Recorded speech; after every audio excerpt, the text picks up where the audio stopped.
In my previous parish, the rectory there had a big mouse problem. Couldn't get on top of it. The exterminators couldn't. So finally, my associate brought in 2 kittens from the shelter. And I said, hey, but I live here. Shouldn't I have had a voice? He says, well, you can name them. And so I named them Abishag, or Abby, and Ezekiel, Zeke, because they should have, rectory cats should have Bible names. And after they had cleaned up the house, these 2 little kittens, they grew up and they became house cats. Well, eventually we moved and his parents retired. They wanted cats. So now they have the cats. And it's been a while since I visited them, but I went to LA for an ordination and I stopped to have dinner with my associates' parents. And I sit down before dinner and I'm just talking to them and the cats ignored me completely. I was just there until I said, Abby, Zeke.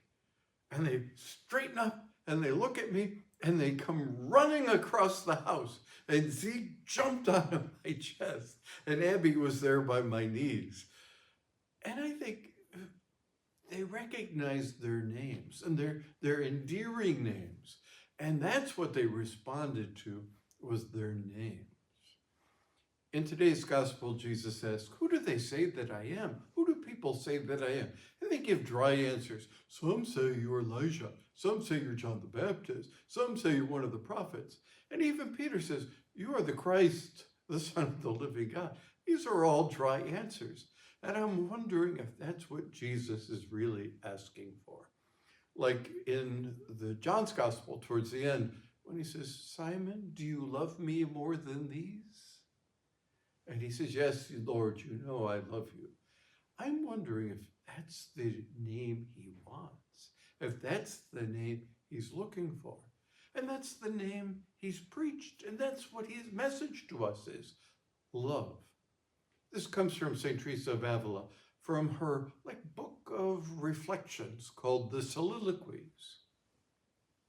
Since my beloved is for me, and I for my beloved, who will be able to separate 2 fires so enkindled? For the 2 fires have become one.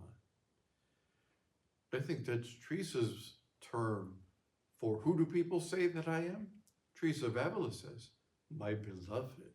I think that's what Jesus is looking for from us. This loving relationship of hearts enkindled, hearts joined, hearts inseparable, cannot be separated because the 2 have become one.